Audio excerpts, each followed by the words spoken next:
Hello and welcome to the Spark of Ages podcast. We have a special roundtable discussion today, and this time we're going to talk about navigating your career journey with the help of others. Essentially, leveraging your network to climb to the next rung of your ladder and how doing so may allow you to unlock your potential. And we have really awesome guests today. They're really good friends of mine. We're going to make it like one of our board meetings. So I have Susan Hailey, who is the Chief Human Resource Officer at Enable. She has over 20 years experience as a senior HR and talent executive. Susan has a proven track record of leading all aspects of human capital and talent for high growth organizations. Before joining Enable, Susan was the Vice President of Global Talent Acquisition at OpenText, where her leadership earned the company recognition as one of the Forbes Best Places to Work in 2022.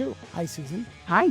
We have Jean Kovacs. Jean Kovacs is a partner at Hillsven Venture Capital, a seed venture capital firm focused on the enterprise B2B space. Jean is also the co-president of the HBS Alumni Association of Northern California, and her resume includes CEO and co-founder of Comergent Technologies, which she sold to AT&T. Yes? That's all right. That's right. And she's a co-founder and EVP of the Qualix Group. Jean was named the Silicon Valley, San Francisco Business Journal's list of most influential women in business. And finally, we have Shannon Lundgren, who is the founder and CEO of Shannon's Circle Matchmaking. Shannon pivoted from a successful corporate career, including a 16-year tenure at Wells Fargo, where she oversaw the digital experience for wellsfargo.com. She left to pursue her passion for matchmaking. Shannon is a well-recognized expert on modern love, making connections and marriages among the intellectually curious. Apparently, you've resulted in many, many children being born. So, welcome, Shannon, Susan, Jean.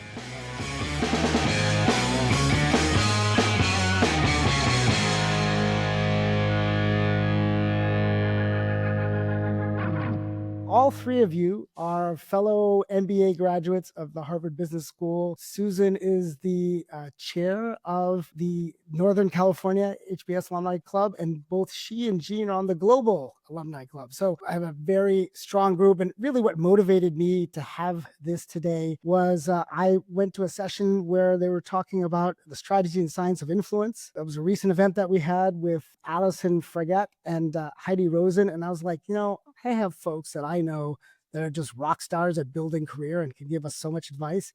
And so that's why I thought we'd have you here. So one of the key takeaways I think you can get from this episode is that we'll talk about innovative strategies in networking as a form of personal development, how to engage your network in alternative ways to unlock career opportunities, how to make memorable and positive impact on recruiters and hiring managers through networking, and tactics women can utilize as they break into leadership positions. So thank you and welcome. It's great to be here. All right. There's so much going on in the world right now. There's so much going on with technology as well as how to build up who you are and where you're going. So I'll just jump right to a few topics. So let's talk about networking. Many feel uncomfortable asking their network for help. What are some alternative ways to engage your network without explicitly asking for a job or favor and still unlock career opportunities? So Susan, you want to start? Sure. Yeah. Thanks. It's only your world. Yeah. Thank you, Arziv. I appreciate it. Oh, yeah. This is a great question, and it's a really good topic. And I think to feel really comfortable, I think asking your network for help is to be the person who has been giving a lot of help along the way. I also think it's really important to never keep score. Always make sure you're giving more than you're getting. That way, when you are in a situation where you're looking for something, it really never feels like uncomfortable because, your bucket side is full because you've been doing this along the way. It also puts you in a position of being someone that people come to for advice and helps you increase all the pluses in your column, so to speak. But don't keep track, because the minute you start keeping track, it kind of messes up the whole karma of getting things from your network, so to speak. So I think, keep your network really close by and always be doing things to enrich other people in your network. Other thoughts? Susan, I love your answer about the more you do to help others, the more it's all going to even out and come back. And I also think there are ways to ask for help and ways not. I mean, looking at a person who might be in a position to help you and figuring out if what you want is going to benefit that person as well, and never feeling that you're owed anything, because none of us, no matter how much we've done, we're not owed anything. It's just what can we all do to elevate ourselves and our teams and the people in our orbits. I'd build on that and add that people want to be helpful. They want to be asked. And so sometimes we get really focused on ourselves and feeling bad about asking someone, but we're arguably depriving them of an opportunity to feel good and to have the psychic reward of giving back. So we think about them, think about also when you do ask them, how can you help them and offering that. And I'd also say, give them a hook. I am oftentimes asked just for general help. I'm interested in a role in, marketing or product management, and I need a little bit more to help them, such as, oh, I see you're connected to Jane Doe at such and such company. Can you provide an intro because I'm looking to break into that company? Or do you know anyone at this company? That helps me a little bit versus, oh, I'm just in my job search. Yeah, if somebody just comes up to you out of the blue and says, yeah, I need a job. Can you help me? You're like, you got to give me something, right? You have to give me something to work with. I like your point, the point about keeping score, right? It's hard to go in and literally write down and think about how you're going to help every single person. It can be really painful. I'd also add there's people that are connectors and there's Yeah. people that aren't in their factory settings. And so know that some people, even closest friends, I would actually make sure you go outside your close friend network, and weak ties are great. But remember, not everyone is going to have that factory setting of connection, and some will have it full tilt. And those are the people that are going to be the best connectors. So just really know that. And it's okay if some people don't do anything and nothing happens. They're probably not a connector type. Well, I like that point. Yeah, there's some people who just live for that. I think all of you are sort of like that, right, Shannon? Isn't that who you are? You're like the super connector. All of us are. I don't think of myself as the connector, but I do passionately believe that the more we can help others, especially other women or people entering the workforce, the more it elevates all of us. And if that means connecting or whatever we can do. Okay, so let me do this. So, like, what was that? This came out of Malcolm Gladwell, right? There's the connector, the maven, the seller, salesperson, right? I think there was 3, and he described the Paul Revere thing and why Paul Revere was more successful than the other guy that was riding the horse, right? Because Revere was the ultimate connector. So, where would you put yourselves? Okay, which Malcolm Gladwell book was that? Oh, now you're quizzing me on the book. But I'm not sure that I. Okay, so I remember this was the one I think about the best. this was the one I think about the 10,000 hours, right? That if you put Oh yeah. it was outliers. So if you put 10,000 hours into something, you're like the expert. And I think he went into this whole notion of, well, there's 3 types of people, and of course he overgeneralizes. So there's the connector type, and Shannon kind of triggered the thought, like there's the person that is a connector or a super connector, and that's what they thrive on. And then there's a type of person you bump into that is the maven. They're an expert in a particular field, and that's what they thrive on. I thought it was kind of weird that he had the notion of a salesperson, the one that just likes to promote something. If you were to take yourself, what would you consider yourselves? If you were to pick only one. For me, a connector. All right, Shannon's the connector. She does this as a So business. for me, I think I'd have to say salesperson. Salesperson. Oh, I was going to And guess the maven. I'm a maven. I'm a maven. You have to know everything about your field. Is that what it is? I like being deep in a thing that I'm Deep interested in. expert. Awesome. Yeah. And I like being more of a generalist. Uh-huh. Interesting. So now you have one of each of us. I know. Yeah. And what are you, Rajiv? Yeah. I would say I started my career as a salesperson. I always wanted to be a maven, but I'd say I'm more of a connector, and I enjoy it. I enjoy every part of it. My greatest thrill is in connecting people together. I think I get the biggest thrill when people I put together actually do something together. That's great. I got another question. Many view networking as a means to an end, focusing on their immediate career gains. And I think, Susan, you kind of touched on this. How can professionals shift that mindset to view networking as a form of personal development? I can take a stab at it. Yeah. I mean, I think it's partly, something you have to decide, because not everybody has the personality to be networking, if you will. I mean, we have people that are more introverted, people that are more extroverted. I tend to see the more extroverted people enjoying getting to know new people and adding them to their network, if you will. I think that might be a little bit more challenging for introverted people. Not always. I mean, those are huge generalizations anyway. But I think for the usage of a network, I mean, the way you quote, I think that's the question that you asked, Rajiv. Yeah, How do you kind of incorporate that? How do you use it?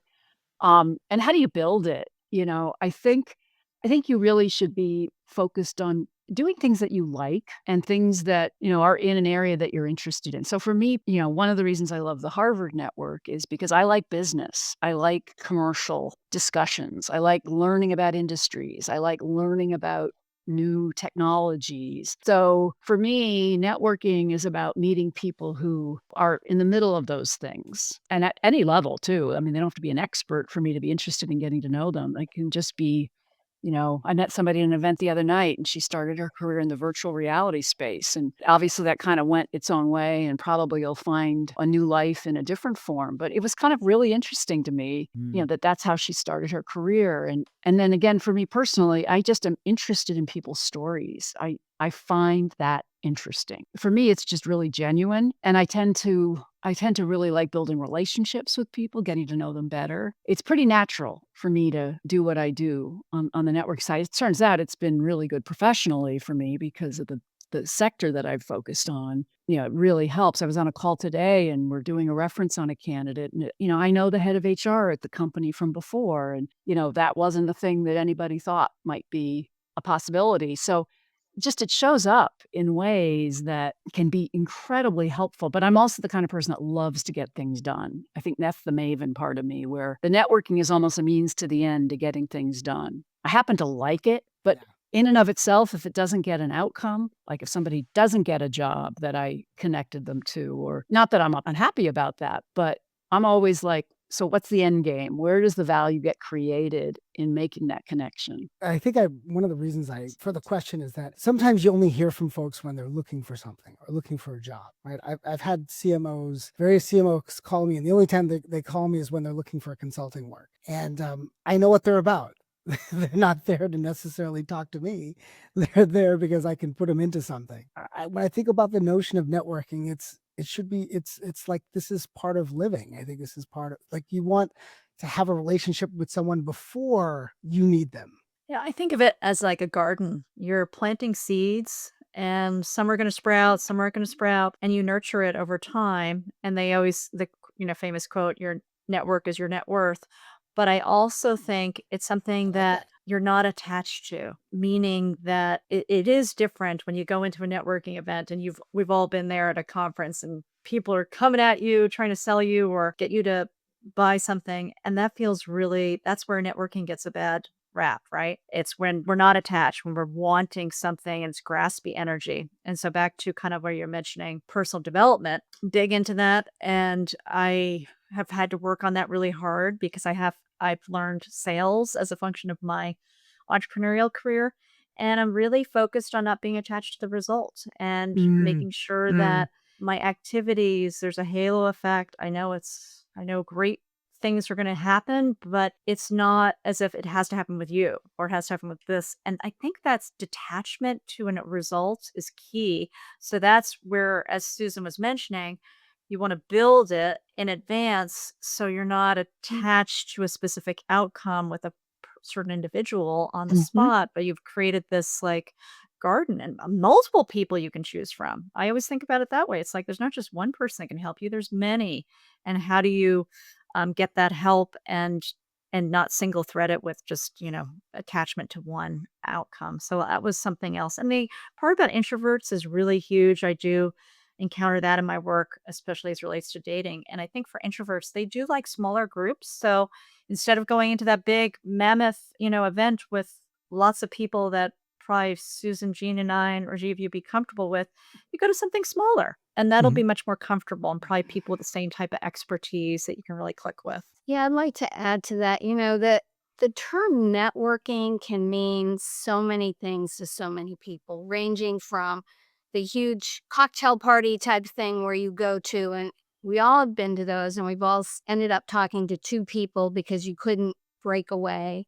And, so as I was thinking back on my career, some of the things that really helped me, not just smaller networking groups, but getting involved in things that I was passionate in. For example, when I was doing Convergent, that was a lot of work, but I said to myself, I'm going to serve on one nonprofit board that I'm passionate about. And when I think back to the other people who were on that board, founder of Twitter, we were all sort of just figuring it out, but we were all passionate about this area. And they got to see me work and got to know me, and I got to see them work, and we have a relationship. So networking doesn't necessarily mean you have to go out and go to cocktail parties. It could even be, when I first moved to Silicon Valley, I worked for Sun Microsystems. Like that was, most people don't even know who they are now, sadly. You would not believe how many Sun alumni that are out doing fantastic things in all different areas that because, I was well respected there and I worked hard and other people, you get to know people. And so there's all these networks that if you sit back and think about it, it's not just, oh, let's go to the global networking night and have a cocktail. It's what are you doing every aspect of your job and your career and even things that augment your job like nonprofits. I love that because it's really talking about how people get to know you, right? It's one thing Mhm. when you meet someone in a 2 second or 10 second, you have 30 seconds to make an impression, and it's another when they're actually working with you on a project. So, Jean, you do this with founders, right? You try to figure out how it works for a founder. How should they play it, or how have you seen it played best? It's really tough. As a founder, it's always hard because when you're starting, so you really feel every minute that you're not spending focusing on your objectives of growing the company and building a team is a minute not well spent. And that's why I think sort of sliding things in under the guise, like some of the best people that I know now are people that I interviewed that weren't right for one of my companies that I've just stayed in touch with. We hooked up on LinkedIn and next thing they're contacting me or. So I think just being aware, and again, going back to Susan's thing, not people that you think, oh, they're going to be able to help me at some point in time, just because they're good people. And, the next thing, I had a case where someone then became a very senior person at Google, which was someone who I trusted and got to meet that I'd never worked with. So I do think being open under the guise of continuing, because, you have VCs who are constantly looking, how's it going? How's it going? How's it going? They don't want to hear that, oh, yeah. I had a founder who joined a bus full of people to go drive to a prison and help the prisoners for 2 days. And I was like, wow, that's interesting. And it turned out it was fantastic for him and he made some really good contacts. But so, there's always that fine line. So if you're a founder and like you said, you have limited time, you have to nail so many things. How do you build it so that when you do contact the VCs, they know something about you, right? Because you tend to invest in the person that you trust the most, right? Because you're investing in teams. You're a person that can run a great team. So I think that is absolutely critical. And you hear these things where people go and they'll do like a coffee, they'll get together with a bunch of VCs and reach out. And VCs, they'll spend time. But you only have 5 days a week that you can have coffee. Maybe you have 7, but there's only so much that you can do. So I do think, again, constantly thinking about what is that person doing? One of our initial investments, I put her name into another VC was looking for women CEOs for a panel. And she got her name as a panelist and became part of the efforts here and then ended up raising money from the venture capitalists like 2 years later. So, being open to opportunities like that is also a very good thing. Shannon, I have one for you. In the context of matchmaking, doing a do-over can rescue a poorly executed first date. How can professionals apply the do-over concept to mend damaged or underutilized networking relationships? So the do-overs, this is fun.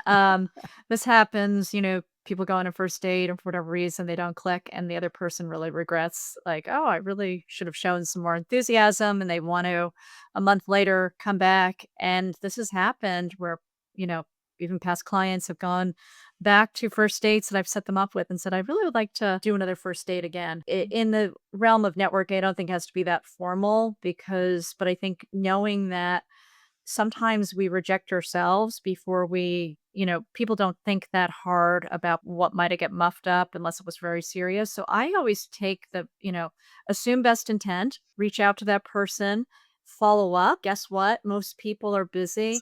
And I found, follow up is kind of like so key. Just, it doesn't mean nagging, but just, it's not just a one and done. If someone hasn't responded in a week, you just bump it up and say, oh, just looping back on this. When's a good time to connect for you? And making it easy for them. So I think having that confidence that it's not blown. If a bridge is really burned, of course, then, it's serious and you don't go back to that. But I do think that people regenerate and good faith. And if you've got a really good reputation, I think people are always open to reconnecting and starting anew. So I think less focus on the past, more focus on the future. And also, once again, if you're always coming to them for your needs, then it's probably not going to be well received. But how do you kind of, breathe that in advance, that goodwill? Any other thoughts on a do-over? How you suggest a do-over, Susan, Jean? Or you've seen it done? You're talking about in a In a business business context, yeah. not a dating concept. Yeah, I have.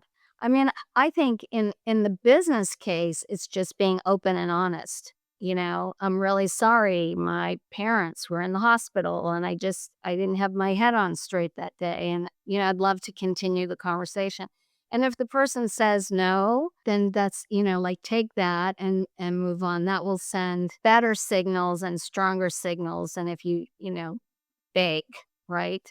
But life happens to all of us, and especially in technology. When you're not 8 to 5, you're 7/24, life is going to interfere every now and then. And if something happens, people are often way more able to deal with it. I mean, I just this week had a CEO who had food poisoning and, texted everyone. And we ended up having the meeting, the Zoom 2 days later. And, we spent 5 minutes. Everyone had to say when they had food poisoning. But, there was a little bit of bonding and Right. she felt better. And we all moved on. So don't shy away from being human.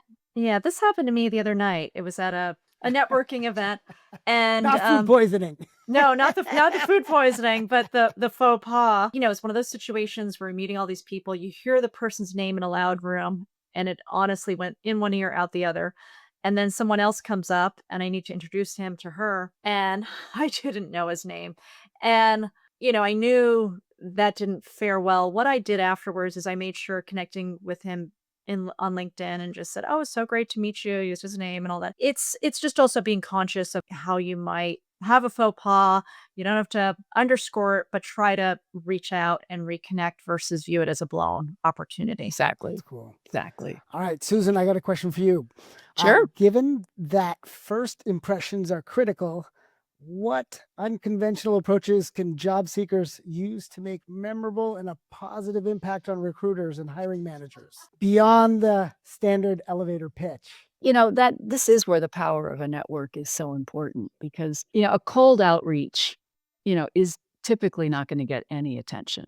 And it just that's kind of human nature, at least for me. And I think where I am much more inclined, in fact, I am 100% inclined to helping someone I don't know is if they've been introduced by someone in my network, no matter how close they are in my network. So I think, and that there is that whole sort of theory of weak ties. It's not necessarily who you know directly that gets you the job, but it's the person whose brother's sister-in-law's cousin happens to have an opportunity, and you don't know that person from Adam, but your network person is introducing you to that opportunity. So that's sort of the theory of weak ties or weak ties. So I think it is always better to have an introduction if you don't know somebody. And then it's sort of on you at a networking event or in whatever activity you're doing to build your network with people that are in areas that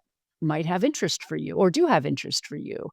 And again, not being so calculated about it because everybody can sense calculated networking and it just feels inauthentic and it doesn't feel very comfortable.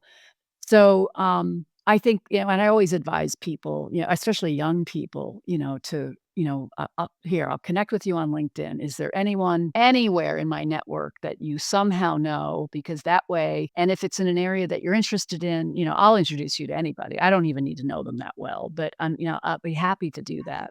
And to your point, Shannon, about not being too worried about the outcome of it. I think, yeah, so I think that it is actually something. It's just people are too busy. Especially in the worlds that we live in, to respond to people they literally don't know. I mean, just and I get it all the time, as you can imagine, with the work that I do. And I used to, and I mean, years ago when I wasn't at this level or what have you, I did spend some time on it, but it generally didn't go well. You know what I mean? It's like the person was kind of like, why? And I would look back on my own investment of time and go, why did I do that? Like, so there is something about those, warm introductions, and they don't even have to be super warm, but just slightly warm, that I think are more the ones that are going to get responded to and make a connection. And with that first meeting, was you talking about making a connection or making an impression, go with the moment. Like, if you're late because there's a huge traffic accident, apologize, but, talk, or the weather's horrible, talk about, and the next time you reach out to that person, you can say, I was the person that came in, my umbrella had, broken. Or I had a guy in France who lived on the same, his street name was the same as mine. And like 20 years later, he reached out and he said, this is Pascal. I live on, so, and I immediately remembered, just because we'd had like a few minutes, a little discussion of something different. So don't feel you have to come into that first meeting and you have an agenda. Like, let go with the flow just a little bit and be comfortable in yourself. Yeah, I like what you're saying about being comfortable in yourself, because it's ultimately when it really gets muffed up is when we get self-conscious and we're in our own head. It's like, how do you start to think about, and I loved what Susan said earlier about being curious about them, is like, think about them and get out of your own mind so that you're focused on really connecting and seeing that person and being authentic. That energy is going to show through versus something that where you're just trying to say the right things, the same old, how are you doing? Where do you work and all that stuff. So something that really feels like the energy is exciting or vital or real. Yeah, I think it always helps, right? To come in with something, there's a hook, it's genuine, it feels like today, and they'll always remember you, right? And you always, when you meet someone for the first time, or you meet them out of context and you look clueless when you first meet them, you need that hook to get back in with someone, right? So it's a thing. It works really well. And Rajiv, you can't plan that hook. No. Like, you can't You say, gotta be on the, here's you gotta the be, yeah. like, it has to be the thing that happened. It has to be improv, right? Absolutely. It has to be improv. Yeah, I heard Stanford's now teaching an improv in business class. And I think we probably all had to do that on our own, but it's a fascinating concept. So I did that actually we had this in a CEO group. We had an improv comedian come in. Actually, my co-host for this is an improv comedian, Sandeep. And it's really just talking, it's the yes and thing. So, yeah. right, it's when improv is all about when you walk in the room and someone says something ridiculous and you got to go with it. You can't criticize it, right? So you just have to build on it. And that's the fun, right? If somebody says something ridiculous, well, you say something that builds on the ridiculousness. That's right. And that's what we're waiting for in this podcast, Rajiv. We're getting there. Here we go. Expectations are high. Jean, by the way, who when she ran the HBS Alumni Club's events, raised the most money out of anyone in history, is now making our podcast stand up. So, okay, here we go. Spark of Ages, opinions about career development and networking tactics in 2025. So here we go. Instead of asking you questions, I'm going to make a statement and you're just going to agree, disagree, or give me one line. So here we go. Networking events are a colossal waste of time. They're filled with people trying to sell themselves, not genuinely connect. Oh, can we do this? Like, no, you got to go. I disagree. Shannon disagrees. I disagree too. Oh, okay. Well, I'm going to sometimes agree because they can be. I mean, if you have a lot of work to do to go to an event that has a ton of people, maybe I'm the introvert, you guys. Jean's an introvert. Oh my God. No, I don't know. But I'm gonna agree with that. Okay. Maybe not as strongly, but I think it's really hard to go to an event that's just about networking, yeah. but I go anyways. All right, next one. Next one. Online networking is essential, but it can't replace the value of in-person connections. Building trust and rapport requires face-to-face interaction, especially for senior level roles. I agree. I disagree. Disagree. I disagree Yeah. too. Disagree. Yeah, So I you don't disagree. you don't need face-to-face interaction. I would have had a different answer 6 years ago, but post-pandemic, Yeah, I think we've same. been able to Same. really leverage connection, and I have created babies with people I haven't even met. How many babies, Shannon? This past Do you, well, have, this do you have past the do you year, have the baby-o-meter? I definitely have had a lot of babies this past 12 months, so I definitely have counted for. But yeah, so I think I would have had a different answer in the past. I do think you can build trust digitally. Yeah. Without. Okay. And why would you have said why have things changed? Oh, just I the mean, not just advent. COVID, but the advent. Yeah, advent of- just the advent of Zoom and all the other ways to connect, I think has really made it much more able to look at someone's. I do think face to face does is huge, and you still can read a lot of signals and a lot of things by someone's face and create that connection, even though you're not there physically with them. All right. So Jean, have you funded someone just off of Zoom? No. Oh. But I know VCs who have and have been incredibly successful. Typically, that's in a case where there might be other investors who have. So you hear those stories all the time. But honestly, it's almost more work to maintain an online presence. Like I look at young people just starting their careers now, and I think the amount of time they have to spend to just create and maintain their online presence is astronomical. So I do think that takes a lot of work, but still to me, there's something about shaking someone's hand and sitting down for a cup of coffee. All right. Susan, what do you got? Oh, I mean, I've hired so many C-level executives without having ever met them in person. Without having meeting them. With But you probably huge- got But- opinions from other people. The person that you are hiring, so you're hiring a CXO for a CEO. Has the CEO met the CXO that you're hiring? Well, during COVID, no.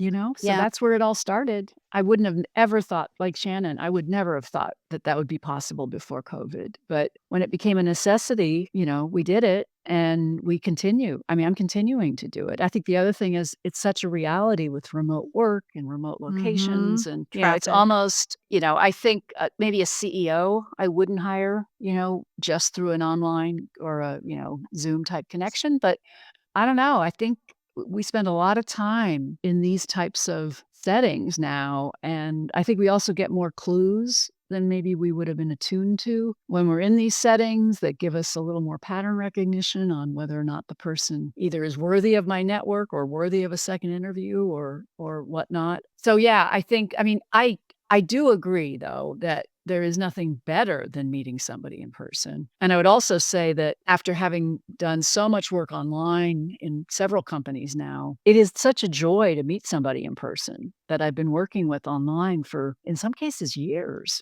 literally years. And then I get to meet them in person and it's like they already feel like a really good colleague or even a friend. But I never would have expected that. And that's kind of a new thing that we're all kind of experiencing. All right, I got a few more. Mentorship is overrated. True career advancement comes from strategic self-promotion, not relying on the generosity of others. Disagree. Why? One sentence, why? The sentence I would add is that, it takes two to tango, and you're never going to get that opportunity if there isn't somebody there and not even helping you. In fact, I don't love the word mentor, to be honest. I'm much bigger fan of sponsoring.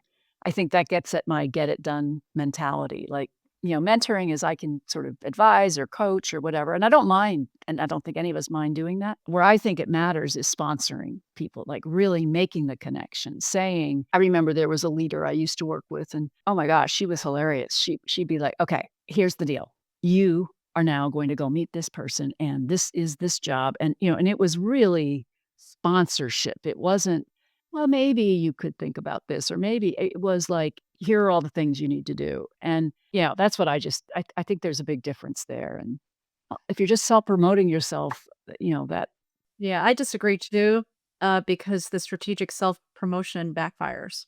That's just everyone sees through that ultimately, and you can't build relationships just, thumping your own chest. Right. So it's mentorship is overrated. That's what you're just That's what we're saying. yeah. So I would disagree with that. I think mentoring or sponsoring or whatever, just being a sounding board for someone who might not have the experience that you've had, that you can be totally open and honest with, can be hugely helpful for that person. And again, it's, the more you elevate the team, the more you get elevated.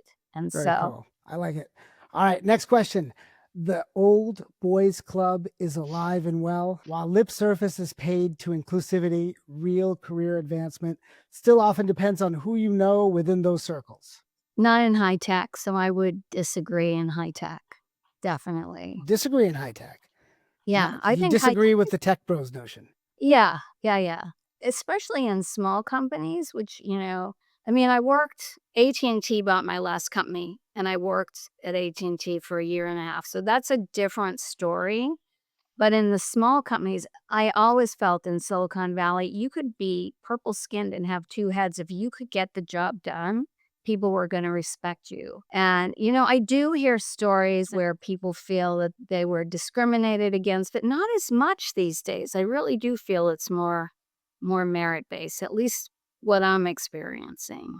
I disagree. I don't have as much context in Jean's world, but I do think that there is. I get to see it in my world, and I think unfortunately there's a lot of inherent bias that we all have. We get familiar with who we're familiar with, and it can be hard for someone who isn't quote unquote like us to break in. Oh, wait, so then you're agreeing that it's alive and well. Well, what was the statement? I'm sorry. The because old maybe boys club is alive and well. Yes, unfortunately. All right. I like that. Diversity of opinion. Susan, It's alive and well. it's alive and well. You work with a lot of big tech companies. It's very alive and and part of it is, you said it, Shannon. People are busy. They think they've got perfect pattern recognition. So it's and their pattern recognition is limited to what they know and what's comfortable. They don't often have the time to try to develop a new neural network with somebody that's different from what they know. Okay, so how would you break through? Give me one tip on how a person would break through that club. Well, I think maybe it's a little bit what Jean was saying. You find volunteer activities where you get to know these people and you begin to, and you get in front of them. There is, I think it's still mostly an old boys now. I actually think it's worse than it used to be honest. I've been in tech longer than probably all of you because I'm older than all of you, starting at IBM before there were PCs. You can't use the age thing. Come on. Well, Susan. I can because it was better. It was really better back then because a lot of the companies were really putting the effort into bringing women into the workforce and African Americans. And, especially IBM was amazing at it. And the longer I've been in it, the more. You look at the statistics on venture capital. What is it, 95% men, white men? Like, that's a pretty big old boys network or young boys network, as it were. So I do think, though, Raji, when you talk about how do you get around it, if it is prevalent or you're feeling it as someone trying to break in, focus on the results. If you've constantly doubled the revenue goals or you've introduced a product in 6 months that was originally scheduled for, or you built something, hopefully you'll get some kind of credibility based on that. So if someone is choosing someone because of pattern recognition and you've outperformed, at least hopefully there's cognitive memories that they're doing this. I love that. So focus on something you can do that you can show an objective. Yeah, result that with. you've done. Yep. That, even if it's your first job out of school, you have track records of doing something. Okay, I have one more and then we're going to go to the game. You mean this wasn't the game? No. Wait till you see the game. The true truth's in the We're dare. gonna amp it up with the game. All right, here's the last one. The best career advice isn't about what to do, but how to think. Mentors should focus on cultivating critical thinking and problem-solving skills. Maybe sponsors should, not just offering specific instructions. Totally agree. Agree. Okay. I'd also add to that even not just all of the things you said, but also mindset around knowing You're heading for a goal. You absolutely know you're going to reach it. You definitely don't know how you're going to get there, but you're clear you're going to get there. And training your mind to think like an athlete, an Olympic athlete, Mhm. like, is as good Mhm. as done. And you're, open to the different paths of how to get there. But that is something I wish I'd learned, 30 years ago. What's a technique you use to help you with that? Do you write it down and then just remind yourself every day? Do you build on it every day? How do you do it? You become aware, well, definitely writing down where you're going, coming up with your top three things you want to achieve in a year, big things you want to achieve, and then just remind yourself that's where you're going. And then as you start to encounter obstacles, knowing that that's part of the path on the way there, and yet you are still heading there. So that's the part is like most people, when we hit an obstacle, we think of it as like, oh, I got to turn around and go back. Well, you don't. You continue to know that that's where you're going. And yes, you're going to have these, bumps on the road or detours, but it's just that knowledge that that's where I'm heading, and feeding yourself those thoughts that confirm that. Thank you. That was fantastic. So I'm going to go to the game now. But Rashiva, their prizes. Where are we going to spin the wheel? That's right. I'm happy to have a prize for this. I just thought you're such competitors in general that winning is everything. I know, Jean, you're definitely into winning.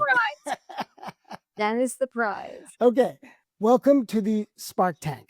Today, we're thrilled to have 3 powerhouse professionals and leaders ready to ignite our neural networks and set our synapses ablaze. In this episode, we're diving into the wild and wacky world of job hunting. From outrageous resumes to unconventional application tactics, we'll explore the most bizarre stories of how people have tried to land their dream jobs. These tales are not just entertaining, they reveal the lengths to which candidates will go to stand out in a competitive job market. Get ready for a game that'll test your lie detecting skills and challenge your assumptions. It is time for 2 truths and a tantalizing lie. Here's how it works. I'll read 3 statements. 2 of these statements are absolute truths, while 1 is a carefully crafted fib. Your mission, should you choose to accept it, is to separate fact from fiction. You ready? All right, we have 3 questions. This is round 1, number 1. In 2012, Alec Brownstein bought Google AdWords for the names of creative directors he admired. So he created a Google campaign for them. When they Googled themselves, they saw his message asking for a job, which led to interviews and ultimately landing him a position at a top advertising agency.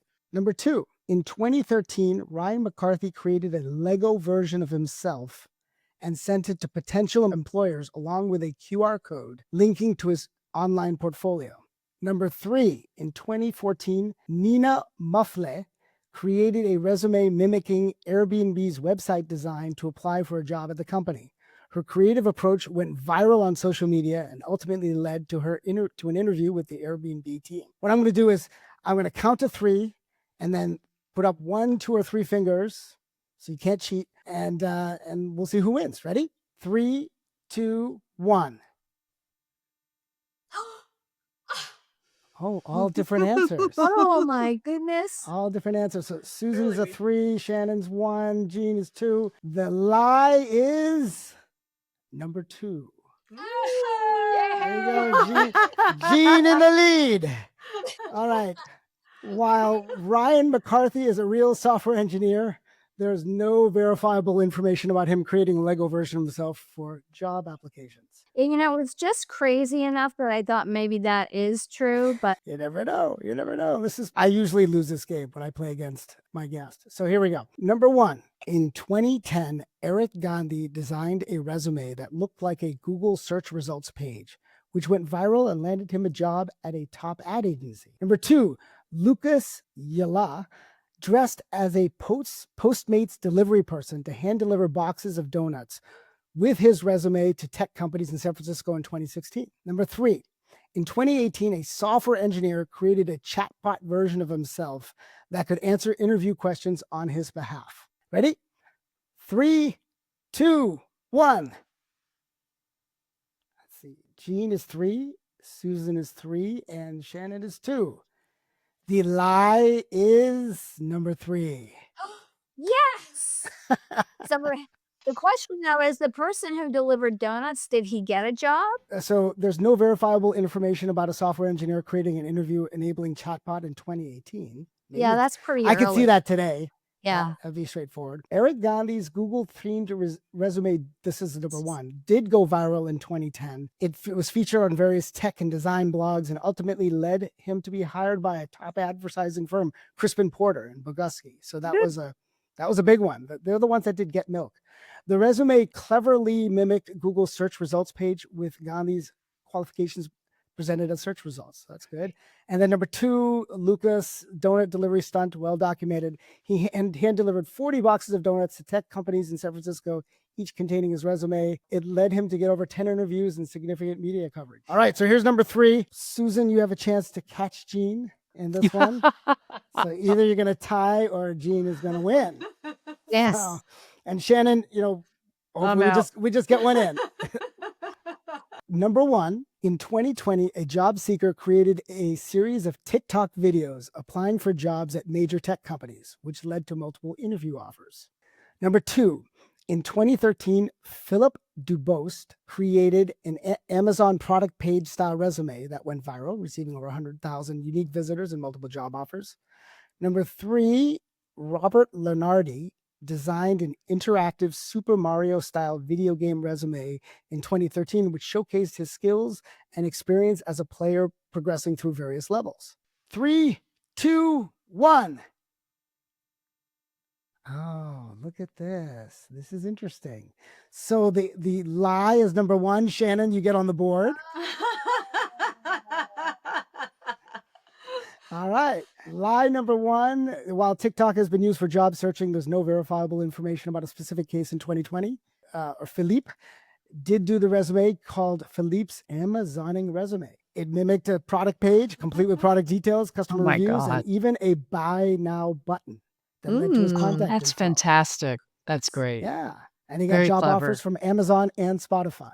Very clever. Nice. Robbie's interactive resume, the Mario style one, designed like a side-scrolling video game, launched in 2013, gained attention in design and tech communities. Users could navigate through different levels representing his skills, experience, and awards. The innovative approach showcased his design skills and creative thinking, and of course, wide claim recognition and job opportunities. That's So great. that was awesome. And so the winner is Jean. Jean!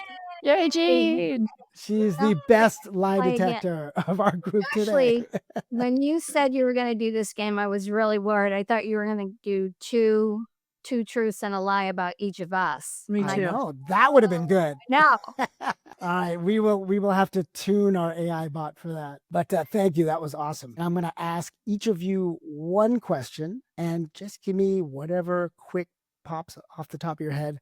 And if you think it's controversial, jump in. But let's do it this way. So you ready? And Yep. I'm not doing this based on anything I know about you. So Susan, you're an investor like me. What's your anti-portfolio? One company we wish we invested in, hired us, or a company you founded? Probably LinkedIn. LinkedIn for joining the company or investing in? Oh, for founding it. Or founding it. Did you think of that way back when? Like, what if? Yeah.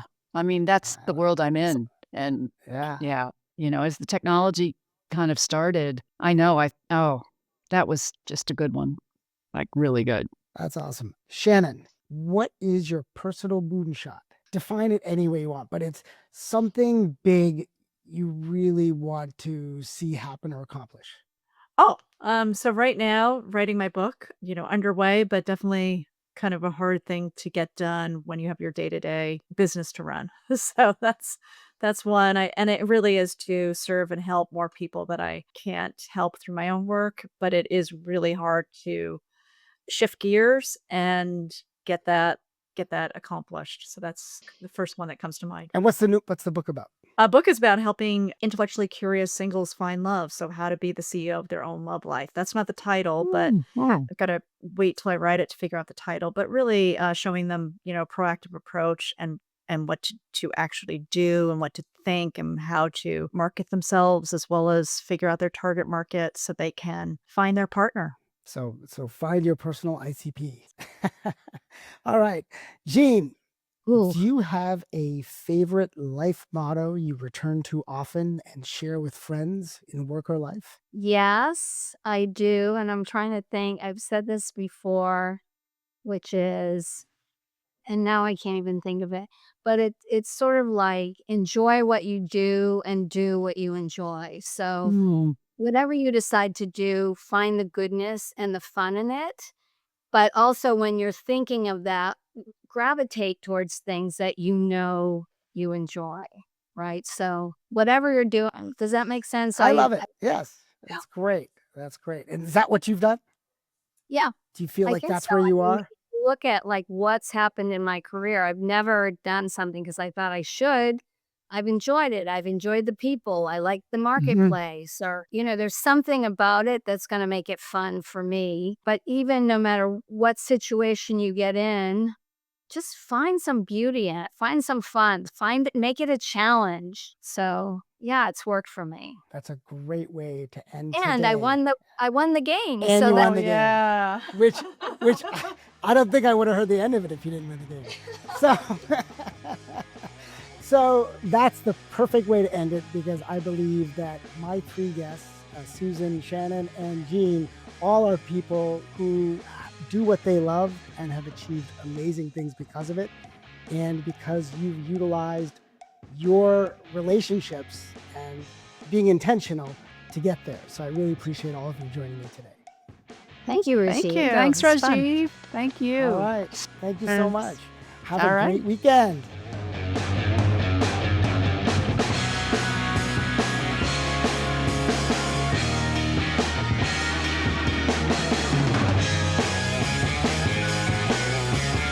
Well, that was great to have Susan, Shannon, and Jean with me today. They're such a fun bunch of people.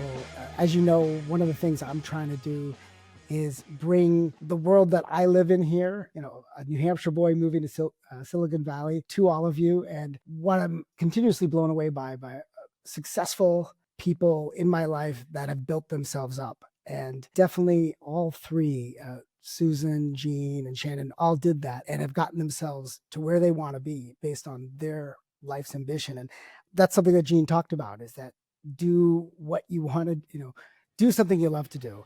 And Susan talked about, when you're meeting with people, not keeping score. And I love the statement by Shannon that your network is your net worth. And these are just beautiful things that if you incorporate some of these and break out of your shell, the world is open to you. And I think it's so important to be bold like that and just seek your way forward. So thanks for listening. If you enjoyed today's podcast, please take a moment to rate it and comment. You can find us on Apple, Spotify, YouTube, and everywhere podcasts can be found. The show is produced by Sandeep Parikh and Anand Shah. Production assistance by Taryn Talley. Edited by Sean Marr and Aidan McGarvey. I'm your host, Rajiv Parikh from Position Squared, an AI-centric growth marketing company based in Silicon Valley. We know how to grow and scale companies really well. So come visit us at position2.com. This has been an effing funny production, and we'll catch you next time. And always remember, folks, be ever curious.